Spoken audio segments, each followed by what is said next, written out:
Hello, everybody. Welcome to the first Terrifying Tuesday, where we talk about all things horror, but primarily horror movies. We're going to start this off with The Black Phone, released in 2021. I know it's a bit of an odd place to start off, but I'm going to give you a quick explanation. All the way back in 2023 is when I first got into horror movies, like, as a huge sort of part of my personality. And what I did was I watched a bunch of horror movies, and I started with The Black Phone, though I kind of did that unintentionally. I was just like, oh, it's a good movie, I'll watch it. So I did.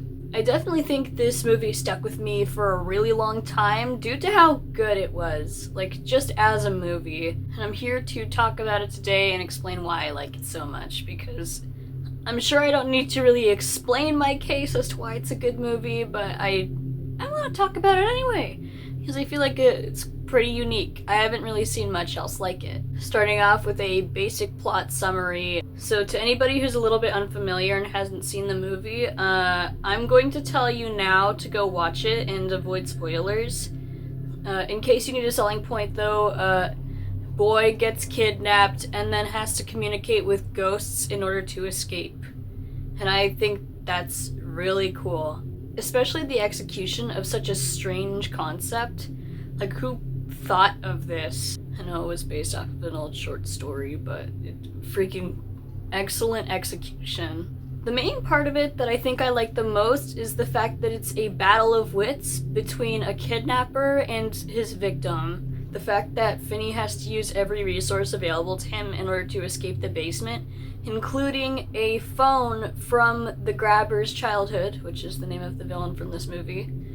He has to use the phone in order to communicate with ghosts of other kids that the grabber has kidnapped. They'll give him advice and tell them about how far they got before they were killed.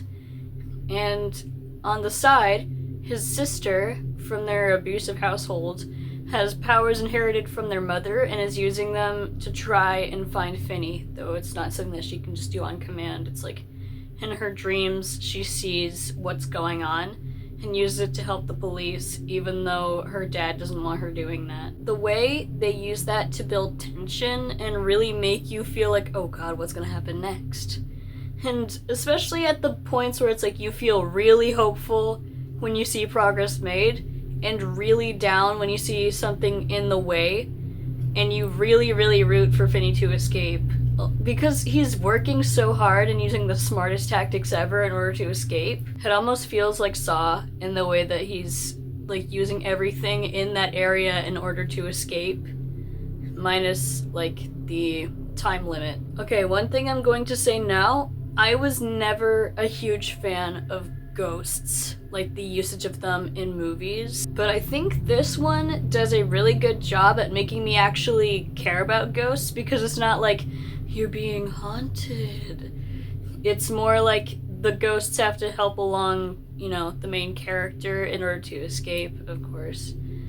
And I really like the emotional beats when it comes to some of these ghosts, such as one of them ends up being Finney's best friend, Robin, who would fight his battles for him in exchange for, you know, studying together.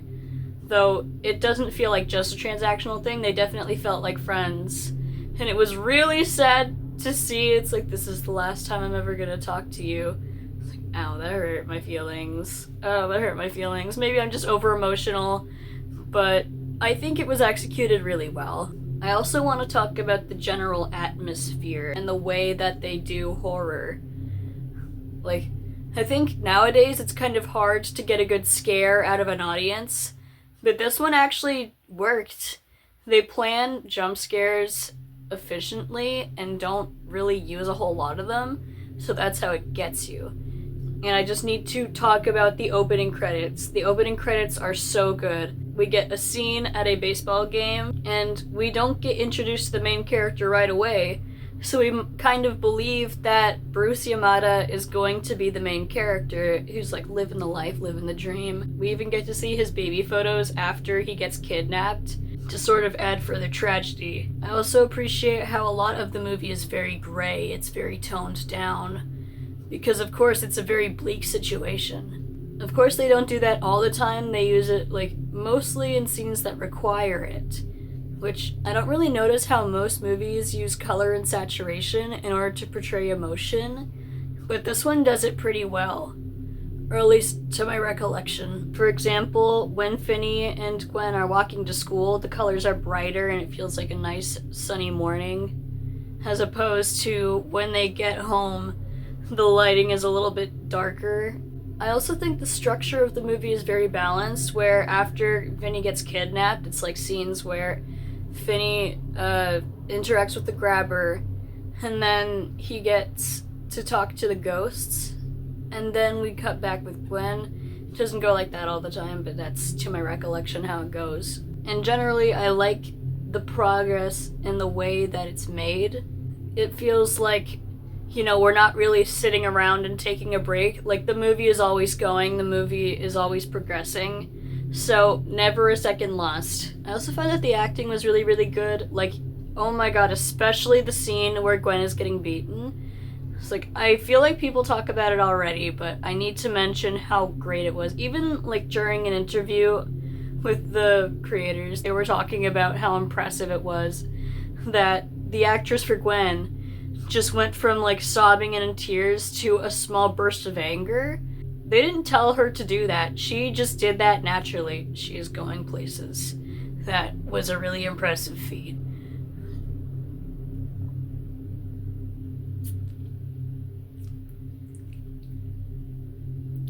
And of course, the more aggressive characters are portrayed fantastically, where you can feel the harshness in their voice.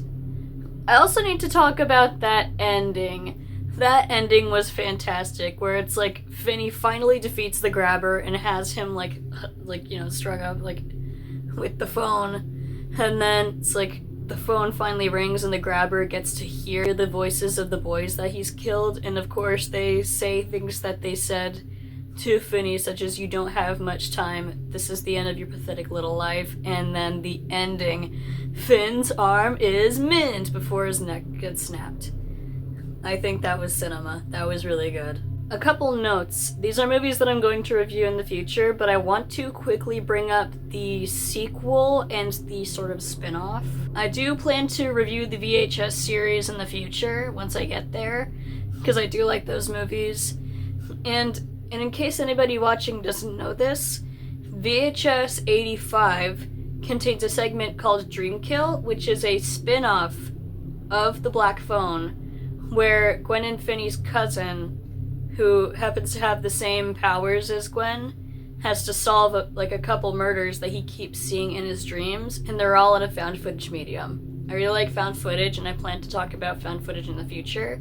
I think it's a unique way of storytelling if done right. And then the sequel, we'll get to that when we get to that.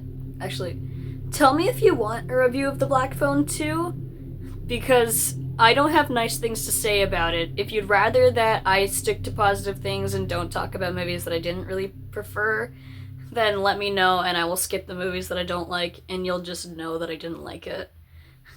Maybe like make a small comment on the side about why. But I don't think I'm gonna talk about The Black Phone 2 in case a bunch of Black Phone 2 fans are like, "No, I don't want to hear you say bad things about it." It's like, okay, I'll be quiet.